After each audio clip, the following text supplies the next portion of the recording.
Сәлем супер шеберлерім, бүгін мен сіздерге 14 февральға арналған, День влюбленныхқа арналған шокобоксты жасап көрсетемін. Менімен бірге болып, осы видеоны толық аяғына дейін көріңіздер. Подписаться кнопкасын басып, колокольчикті белгілеп кетіңіздер. Алдымен бізге Pinterest программасы керек болады. Pinterest программасынан да шокобоксы на 14 февраля деп іздейік.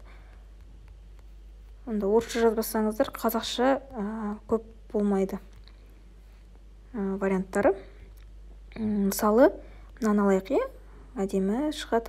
Бірақ мұнда любовь — это счастье, которые дарят друг другу дегеннің орнына, бұның орнына қазақша жазсақ, қалай жазу керек, соны көрсетемін бүгін. Бұл орысша текст алып тастап, қазақша текстті қалай жазамыз. Соны скачать изображение деп өзімізге сақтап аламыз бірінші. Содан кейін бұл сақталған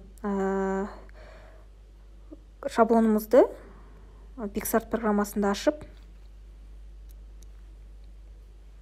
PicsArt программасын ашамызда, осы мына жерін алып тастау керек бізге. Оны алып тастау үшін бізге орысша сөздерді алып тастау үшін добавить фото деп бассаңыз, осы фотоны қайтадан ашамызда.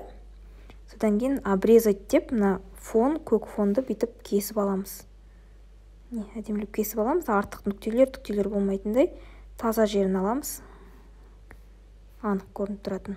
Содан кейін осы текстің үстіне әдемілеп осылай қоямыз. Көрдіңіздер, сақталды. Міне, текст алып тастадық. Енді осыны өзімізге сақтап қоямыз.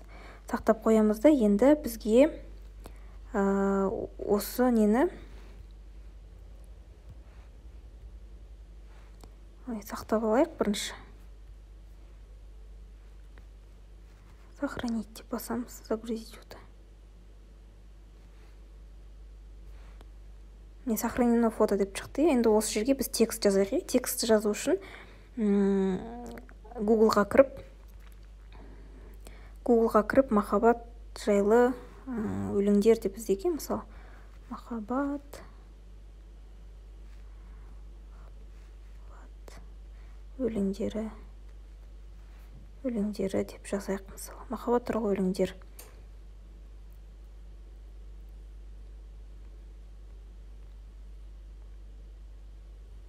Осының ішіне, мысалы, кез келген махаббат ақылшы, кілең дана, сен дегенде болатын елең сана жақсылық жасанды. Осында алайық па? Неруді алайық, сыйлаған жүрегіме деген тема көрінеді, кажется.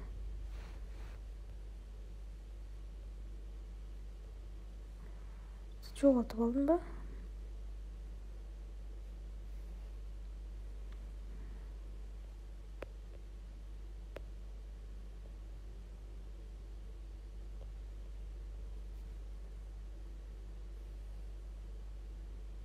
Скопировать деп басып, осыны жаңа ашық тұр ғой, PicsArt-ын соған жазамыз.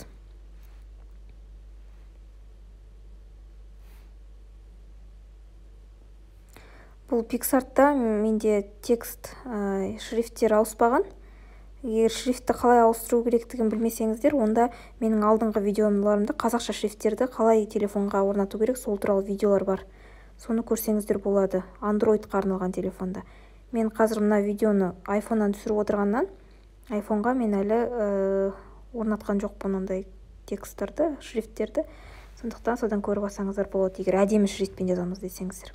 Өйстіп қойып аламыз, сосын цветін өзгертеміз. Цветті өзгерту үшін цвет деймізді, мынаны қараймыз, өзімізге керек цвет жоқ болса. Мысалы, сары түспен жазғым келеді, пипетканы бассақ, мына пипеткаға қойған жердің цветі мына тексттің цветімен бірдей болады. Қарап өткендеріңізде мына арада езгиіп, обводка дегендері бар. Обводка жасайық, қара түспен, немесе ақ түспен жасайық. Қара түспен жасайық. Өйстіп жасаймыз, сосын сақтаймыз. Және мұнда көріп тұрғаныңыздай шрифттердің кейбіреуінің басында VIP деген секілді, платный версиясына ғана жарамды деген секілді бар. А сіздер осындай PicsArt-тың взломанный версиясын қалай телефонға орнату керек туралы білгіңіз келсе, тек менің подписчиктеріме арналған видео саламын келесі видеода. Сондықтан менің каналыма жазылып, обновить бассаңыздар, сол видеоны көре аласыздар. Міне өйстіп неттік, қойдық, сосын готово деп бассақ. Далее сохранить деп, мысалы. Сохранить деп бастық. Загрузить фото. Сохранено деп шықты. Значит, бізде ол немізде сақталды деген сізіне көріп тұрсыздар. Өте анық, әдемі шықты бәрі. Енді осыны қалай жинайым, сол туралы видео келесі видеомда болады. Сондықтан келесі видеомды қарап кетіңіздер. Назарларыңызға рахмет.